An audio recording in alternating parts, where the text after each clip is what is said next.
Bienvenidos a nuestra segunda sesión de auditoría de gestión, en el cual vamos a tomar el tema del riesgo y la evidencia en auditoría. Si ustedes gustan, pueden visualizar en sus sílabus que corresponde este tema a lo que concierne riesgos. En esta oportunidad vamos a hablar de los riesgos, gestión integral de riesgos y auditoría basada en riesgos. También vamos a tocar los puntos de las diferencias en las evidencias y las diferencias que nosotros debemos encontrar cuando estemos desarrollando el trabajo. ¿Por qué tocamos este tema en forma inicial? Porque nuestra auditoría está enfocada a riesgos primeramente. Nosotros no podemos aplicar la auditoría si no sabemos cuáles son los riesgos que tiene una entidad. ¿Ok? Entonces pasamos. ¿Qué es el riesgo entonces? El riesgo es una posibilidad que se produzca un contratiempo, una desgracia o algo que perjudique a la gestión de la empresa. Si nosotros podemos identificar ese riesgo, podemos tomar acciones para minimizar este riesgo y no afecte la gestión, estamos hablando de gestión de riesgos. Y a su vez podemos también evaluarlos, definir en qué situación afecta, cómo lo puedo erradicar, cómo lo puedo controlar. Y a eso se le llama administración de riesgos. Entonces, ¿qué es gestión de riesgos? Gestión de riesgos es el proceso de identificar, analizar y responder a factores de riesgo a lo largo de la vida de una gestión. La gestión de riesgos también implica control a eventos posibles que puedan suscitarse. Vamos a poder definir los tipos de riesgos que suscitan también dentro de la auditoría. Aquí en este cuadro ustedes pueden apreciar que tenemos a los riesgos seleccionados de auditoría en este esquema. El primero es el riesgo profesional. ¿A qué se refiere el riesgo profesional? El riesgo profesional es acerca del desempeño del auditor frente al trabajo que va a desempeñar. ¿Cómo se minimiza este riesgo y qué cosa significa este riesgo? Este riesgo significa de que todo auditor, antes de poder recibir la aceptación de la aplicación de una auditoría, tiene que saber y conocer con qué empresa va a desempeñar su función. Por ejemplo, uno de los riesgos más altos es que el auditor pueda auditar a una empresa que esté coludida con lavado de activos o que venga sus ingresos y sus desenvolvimientos a través del narcotráfico. Entonces, ese riesgo profesional se minimiza cuando el auditor no permite trabajar con este tipo de empresas. Y ello lo podemos hacer cuando antes de iniciar la auditoría analicemos con qué empresa estamos trabajando. Otro riesgo que nosotros podemos ver aquí es riesgo de satisfacción al cliente. Este riesgo de satisfacción al cliente guarda relación con el término de independencia de opinión, como lo estuvimos mencionando en la sesión 1. Hay clientes, porque el cliente es a quien yo le brindo el servicio como auditor, que tratan de que los resultados de la auditoría tengan el enfoque que ellos gustan. Y eso es inválido. ¿Por qué? Porque el auditor, de alguna forma u otra, tiene que tener la independencia de opinión y sacar la información tal cual la encuentre. Entonces, ¿cómo se minimiza ese riesgo? Ese riesgo se minimiza tratando de mostrar ética profesional y también mostrándole al cliente la independencia que debe tener el auditor con respecto a su información. Nos pasamos al riesgo de auditoría. El riesgo de auditoría a su vez se divide en 3 subriesgos. El riesgo inherente, el riesgo de control y el riesgo de detección. Cuando nos referimos al riesgo inherente, nos estamos refiriendo a riesgos que suscitan dentro de la empresa o fuera de ella, pero es imposible que nosotros podamos percibirlos cuando lleguen. Un ejemplo de un riesgo inherente es aquel riesgo que se suscita por problemas climatológicos que afectan la gestión de una entidad. En este caso podemos ser muy prácticos poniendo este riesgo de la pandemia. Es un riesgo inherente. El riesgo inherente, el COVID, suscita en una manera que nosotros no lo hemos percibido, no sabíamos cuándo iba a suceder, pero hace de que la gestión sea perjudicada. Si no tomamos o hacemos o tomamos acciones de prevención y de posibles minimizaciones, afectaría la gestión. Ustedes se pueden dar cuenta a lo largo de estos 2 años ya, con respecto a la pandemia, muchas empresas han sido cerradas, muchas empresas han sido afectadas con este riesgo que nosotros lo podemos llamar riesgo inherente, la pandemia, ¿no? El COVID. Hay muchas empresas que sí han surgido y hay otras empresas que han creado nuevos productos y han permitido de que este riesgo no les afecte. Ese es un riesgo inherente. Otro riesgo inherente podemos tomarlo como ejemplo cuando una empresa se dedica a el sembrío y el crecimiento de espárragos, por ejemplo, que son exportados hacia otro lugar. Las lluvias, el cambio de clima puede perjudicar su producción. Entonces, ese problema climatológico es un riesgo para la empresa. La empresa tiene que tomar mecanismos para minimizar ese riesgo. ¿De qué manera? De repente, posiblemente comprando un seguro para que cuando suceda esto, la mercadería que se ha perdido no afecte económicamente la gestión de la entidad. El seguro cubre el gasto y la empresa puede seguir operando. Muy bien, pasamos entonces al riesgo de control. El riesgo de control suscita cuando una entidad no establece bien sus procedimientos y sus políticas, o algunas veces no tiene procedimientos y políticas. Y esto en contrarrestación de un buen manejo de este riesgo, puede suscitarse posibles fraudes, posibles errores y posibles robos, como lo estamos llamando comúnmente. Y puede también suscitarse la corrupción si es que nosotros no detectamos qué tipo de riesgos de control yo tengo que minimizar para evitar esos posibles fraudes y robos. Un ejemplo que nosotros podemos aplicar en este riesgo de control, lo pongamos, por ejemplo, en un área de caja o de tesorería. El cajero tiene que pagar y a su vez tiene que reportar al área de contabilidad todos los pagos que se han hecho. Pero si el cajero es el mismo que controla, es el mismo que paga, es el mismo que contabiliza y es el mismo que registra dentro de la información económica, entonces allí hay posibles incidencias de poder cambiar ciertos aspectos de la información.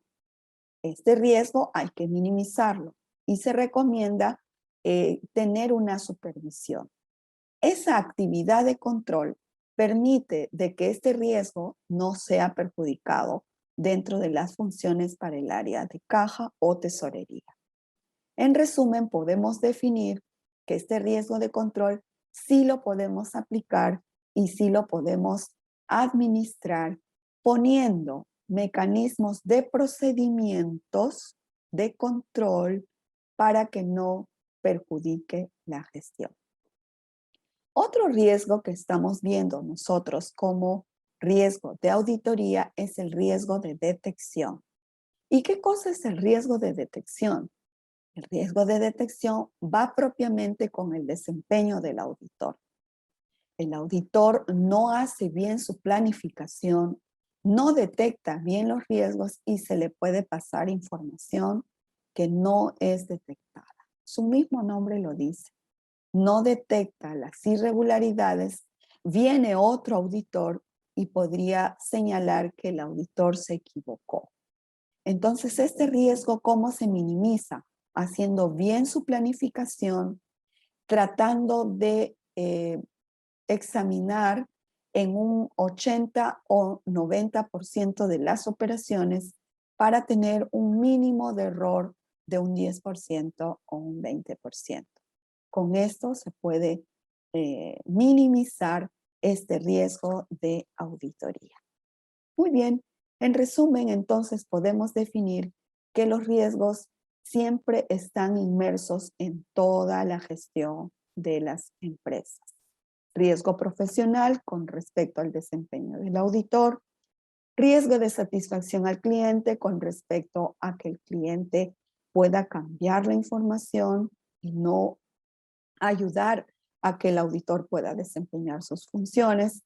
Y el riesgo inherente son propiamente riesgos que vienen de los problemas climatológicos, naturaleza, que no sabemos en cuándo llegan, pero hay mecanismos de control. El riesgo de control que suscita cuando ya se está desempeñando un proceso y el riesgo de detección es cuando el auditor no detecta oportunamente las irregularidades. Muy bien, ahora pasamos a lo que corresponde a evidencias. Como ustedes pueden apreciar aquí, tenemos muchas formas de recopilar las evidencias. ¿Qué son las evidencias? Las evidencias son documentos, pueden ser físicos, pueden ser documentos digitales, pueden ser información a través de grabaciones, puede ser una información, un video o un audio o un escrito, ¿no? Que certifica la opinión del auditor. Por ejemplo, si un auditor quiere levantar un juicio con respecto a una irregularidad, el auditor tiene que buscar una documentación que asegure que esa información es real. Yo no puedo levantar juicio si no tengo una evidencia que satisfaga la irregularidad. Quiere decir que un documento certifica mi opinión. Las evidencias entonces son importantes dentro del proceso de la auditoría. ¿Y cómo se obtienen las evidencias? Las evidencias se obtienen mediante pruebas, mediante técnicas, mediante aplicaciones para poder sacar la información, copiar la información y tenerlo dentro de tu observación o de tu hallazgo, como nosotros le llamamos, ¿no? Entonces, la evidencia de la auditoría es la información utilizada por el auditor para poder concluir su opinión. La evidencia de auditoría también incluye tanto la información contenida de algunos registros financieros, gestión, estratégicas, ¿no? Que complementen la opinión del auditor. Pero a su vez, las evidencias tienen características y vamos a ver cuáles son. Según sus características y la normativa, hay una de las normativas que nos da la normativa internacional 500, especifica que las evidencias tienen que ser sí o sí suficientes, pertinentes, competentes, que yo le podría poner relevante. Cuando es suficiente es porque yo agoté todos los esfuerzos y esa evidencia es la suficiente para informar el hallazgo. Cuando es pertinente es que tiene relación con lo que yo estoy observando. Por ejemplo, si yo observo que el área de procesos en lo que corresponde a recursos humanos no está capacitando a su personal, ¿no? En forma oportuna, ¿no? Y dentro de la política dice que hay que hacer una capacitación continua y no está capacitando. Cuando yo digo esto de que no está capacitando, yo tengo que buscar una evidencia que me certifique que no estén capacitando. Y lo otro tendría que decir, guarda relación con lo que yo estoy observando, esa evidencia, porque es por decir, si yo digo, la empresa no está, o recursos humanos, no está capacitando y yo busco una información financiera, no guarda relación con lo que estoy observando. Entonces no es una evidencia pertinente. Cuando yo digo una evidencia competente, me estoy refiriendo a que es confiable. Quiere decir que esta evidencia no es adulterada, es verídica. ¿Ok? Entonces, 3 puntos principales que nosotros debemos considerar dentro de las evidencias según la normativa 500, Norma Internacional de Auditoría 500. Suficiente, pertinente y competente. Si estas 3 no guardan relación para mostrar una evidencia, entonces no puedo tomarla como evidencia. Eso es según sus características. Vamos a ver aquí, según su fuente. Hay evidencias que son externas y hay evidencias que son internas. ¿Qué diferencia existe entre una evidencia interna y otra evidencia externa? Una evidencia interna es aquella que yo la obtengo dentro de la institución donde estoy haciendo el trabajo de auditoría de gestión. Le pido al área de caja, le pido al área de tesorería, le pido al área de recursos humanos, el área de planificación. Es interno y yo agoto los esfuerzos para poder adquirirlas. Pero cuando se trata de una evidencia externa, me estoy refiriendo a que yo tengo que obtener evidencias, agentes externos que me ayudan en la gestión de la empresa.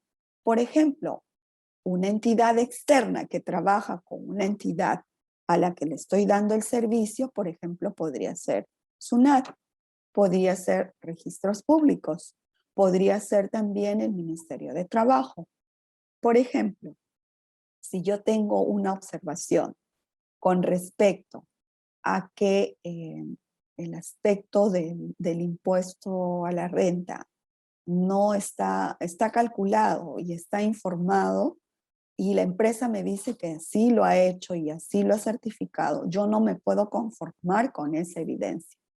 Tengo que pedir a SUNAT que me dé el reporte de esa empresa y con eso hago la conciliación y hago el cruce de información. Esa evidencia es externa y esa evidencia interna con externa hace de que complemente yo bien mi observación. Otra evidencia externa que yo puedo tener es con los bancos.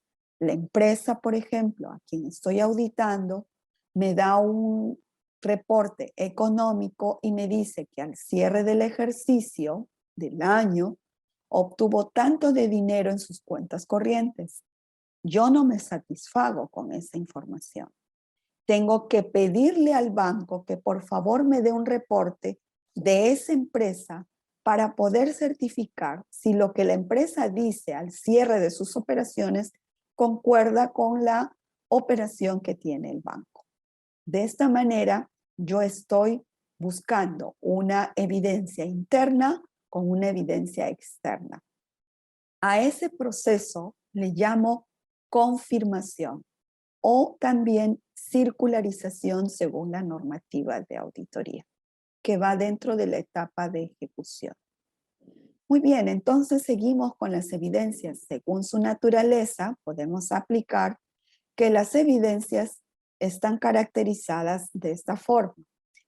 Puedo obtener evidencias oculares, como ustedes lo pueden apreciar aquí, oculares, ¿no? Puedo sacar una evidencia a través de las fotografías, también me puede servir, por ejemplo, en los almacenes o algunos equipos que estén deteriorados. Documental es algo que me lo den internamente, que puede ser escrito o puede también ser digital, ¿no? Y otra evidencia puede ser oral, una entrevista o una afirmación que me dé algún trabajador o algún colaborador de la empresa que certifique y pueda grabar yo esa manifestación oral. Todo eso corresponde a las evidencias de la auditoría. No olvidemos entonces, según sus características son 3: suficiente, pertinente, competente. Según su fuente puede ser interna o externa y según su naturaleza puede ser ocular, puede ser documental, puede ser oral, como también digital. Entonces, pasamos a las pruebas de auditoría. Yo ya tengo recopilada todas las evidencias. ¿Qué hago con esas evidencias? Comienzo a hacer las pruebas. Hay evidencias que son propiamente para analizar cálculos. A eso se le llama pruebas sustantivas. Como ustedes pueden apreciar aquí, tenemos estas tres características principales. Ustedes van a ver en diferentes bibliografías más características de estas pruebas, pero estas son las principales. Las pruebas selectivas son aquellas que yo selecciono para poder hacer mi información. Y las pruebas de cumplimiento son aquellas pruebas que yo refrendo con los manuales y políticas. Por ejemplo, si una política dice que para hacer una adquisición de una compra mayor a $20,000, yo tengo que, el procedimiento de la empresa dice, tener 3 cotizaciones continuas del mismo producto. Y sobre esas 3 cotizaciones se elige a un proveedor. Si la normativa dice que toda compra debe ser así para una determinada empresa, entonces yo tengo que ver si se cumple o no se cumple ese procedimiento que ellos están establecidos. Entonces, en resumen, las pruebas de cumplimiento son aquellas pruebas que yo realizo para ver qué cosas están en sus manuales, en sus reglamentos, y si se cumple o no se cumple, o por qué no se cumple. Y yo tendría que determinar bajo estas 3 pruebas cuál es la causa, cuál es el efecto, cuál es la recomendación frente a todo el manejo y el análisis que hemos hecho en la auditoría. 3 pruebas. Prueba sustantiva con respecto a cálculos, pruebas selectivas, las que yo determine propiamente de mi observación, y las de cumplimiento, si se cumplen o no reglamentos, políticas, directivas y manuales. Yo les traje aquí un libro que ustedes lo pueden comprobar también y gustan leer. Es Pruebas selectivas en la auditoría, dadas por Rodrigo Estupiñán. Este libro les va a ayudar también a poder visualizar mejor qué cosas son las pruebas, cómo las caracterizo, cómo armo mi papel de trabajo y cómo hago mi cruce de información. También está el aspecto de todas las operaciones. Tenemos que sacar un muestreo. ¿Qué porcentaje tengo que sacar de todas las operaciones para poder determinarlo dentro de mis pruebas? Se los dejo esto para que ustedes lo puedan analizar y nos vamos a los papeles de trabajo. Los papeles de trabajo son un conjunto de documentos. Están las pruebas, están las evidencias, están comprobantes, algunas cosas. Todos esos papeles de trabajo yo los tengo que organizar dentro de mi desempeño como auditor. Y es el conjunto de documentos. Nosotros le llamamos cédulas, armamos cédulas y las registramos allí. Hacemos las pruebas y hacemos los análisis. ¿Qué más? Podemos determinar entonces, dentro de la auditoría de gestión, una recopilación de documentos. Y estos documentos están detallados aquí en la etapa de la auditoría. Archivo de secretaría, es un archivo que elaboramos, es un papel de trabajo. Archivo permanente en la etapa de planeación. En la etapa de ejecución, archivo corriente. En la etapa de elaboración de informes, los informes propiamente. Y en la etapa de seguimiento de acciones correctivas, el informe de seguimiento de acciones correctivas. Todo esto son papeles de trabajo. A medida que vamos a ir desempeñando el curso, vamos a ir armando esta documentación y analizando. También vamos a hacer la evaluación de control interno y esto lo vamos a explicar en la próxima sesión. Yo me voy con este pensamiento antes de terminar la sesión. Número 2. Dice lo siguiente: La gente chismosa revela los secretos, la gente confiable es discreta. El auditor tiene que tener este principio fundamental. Toda la conformación de documentos son confidenciales y hay que guardar siempre la discreción del caso. Los dejo con este pensamiento y muchas gracias por compartir esta sesión. Los invito también a que puedan leer los libros que estoy poniendo en la sesión para que profundicen un poco más el tema. Muchas gracias y será hasta la próxima sesión. Gracias.